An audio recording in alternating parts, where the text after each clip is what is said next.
તો આજે તો અમારા બાપુજીની ફરમાઈશ હતી કે આજે તો એડિયા રીંગણા લાવ્યા છે એટલે ઓળો કરવાનો છે, તો મેં અહીંયા ભઠ્ઠો કરી નાખ્યો છે, જગવી નાખ્યો છે, અને હવે એમાં હું કાણા કરવા માંડીશું રીંગણામાં, તેમ કે અંદર રીંગણા હરખા બફાઈ જાય. તો હવે મેં ચૂલા ઉપર રીંગણા મૂકી દીધા છે અને હવે આપણા રીંગણા શેકાવા માંડ્યા છે. તો હવે જુઓ તમે કે હું રીંગણા શેકવા માંડી છું. તો જ્યાં લગનમાં અમારા રીંગણા શેકાઈને કમ્પ્લીટ થઈ જાય ત્યાં લગનમાં તમે લાઈક ફોલો કરી દેજો. તો રીંગણા શેકતી હતી ને તો અંદરથી અવાજ આવ્યો, જો અમારા સમીરભાઈ કેમ કરે ભોં ભોંડી, જો એની મમ્મીને ગોતીશ. તો હવે અમારા રીંગણા શેકાઈ ગયા છે અને મેં રીંગણાને કાઢી લીધા છે અને હવે એને ખમણી નાખીશું. તો આપણે રીંગણા ખમણીને તૈયાર થઈ જશે ત્યારબાદ આપણે બધા મસાલા લઈને એને સુધારવાના છે. તો હવે તો સમીરભાઈ બેસી ગયા છે ઉઠીને કે કાકી મારે ખાવો છે ઓરો રીંગણાનો કેસ. તો હવે હું તો ખમણવા માંડીશું. તો હવે રીંગણું આપણું ખમણાઈને તૈયાર થઈ ગયું છે. તો હવે આ મસાલો લઈ લીધો છે બધો તે સુધારવાનો છે. તો હવે સુધારીને બધું રાખી દીધું છે. ટમેટાં અને કોથમીર ને આદુ ને લીલી લસણ ને બધી વસ્તુ હવે નાખવા માંડીશું. તો પહેલાં એમાં નાખી દીધું છે લસણ, પછી ડુંગળી નાખી દીધી છે અને હવે ડુંગળી થોડી સાંકળી જાય એટલે ત્યારમાં તેમાં નાખી દેવાનું છે આદુ.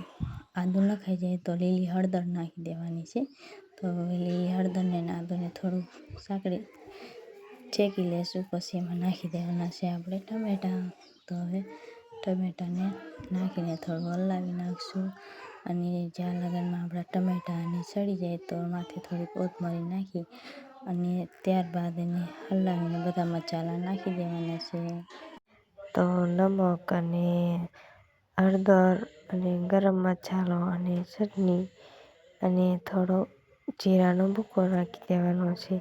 તો હવે એને હલાવી લઈશું. તો હવે આપણી ગ્રેવી થઈ ગઈ છે કમ્પ્લીટ અને હવે બનાવેલી ગ્રેવીમાં નાખી દઈશું આપણે સુંદેલું રીંગણું. તો હવે રીંગણાને સરસ મજાનું હલાવી લઈશું.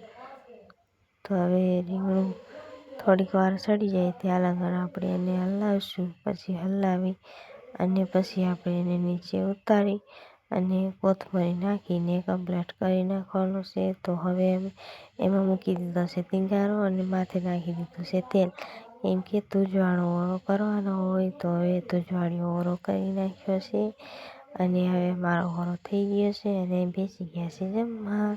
તો હવે મારા સમીરભાઈ બેસી ગયા છે જમવા, જો, અને પેન્શન પપ્પાએ બેસી ગયા છે જમવા. તો અમે લોકો હવે બપોરા કરવા બેસી ગયા છે. હાલો તો તમે બપોરા કરવા. રીંગણાનો ઓળો અને ઘઉંના રોટલા છે, બાજરાના તો નથી, અને ભૂંગળા છે. તો હાલો તમે બપોરા કરવા.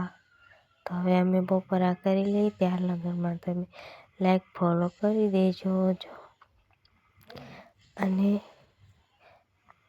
અમારા વિડીયો જોતા રહેજો.